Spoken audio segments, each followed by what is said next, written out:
لو طفلك مش قادر يحفظ الحروف سواء عربي أو إنجليش وكل ما بيحفظها بينساها، هنعمل معاه إيه؟ رقم 1، هنبعد عن أي طريقة تقليدية. رقم 2، هنستخدم وسائل تعليمية فيها ألغاز زي اللي موجودة في الصورة، وده عشان نقوي الذاكرة البصرية عند الأطفال ويبقى سهل عليهم إن هم يفتكروا شكل الحرف. 3، هنستخدم أغنية خاصة لكل حرف مع قصته.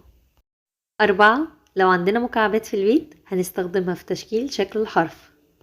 5، هنستخدم الفلاش كاردز مختلفة في كتابة الحرف وتلوينه. 6، اللعب بالصلصال في تشكيل شكل الحرف بيقوي الذاكرة جدا عند الأطفال ومش بينسوه تاني علشان هما اللي صنعوه بإيديهم. 7، نوفر لأطفالنا ألعاب حسية تعليمية يكون ليها هدف ونبدلها بالألعاب اللي ملهاش أي هدف. وأخيرا خد الخطوة الصح عشان تأسسه صح. لو عاوزين مواضيع تانية اكتبولي في الكومنتس.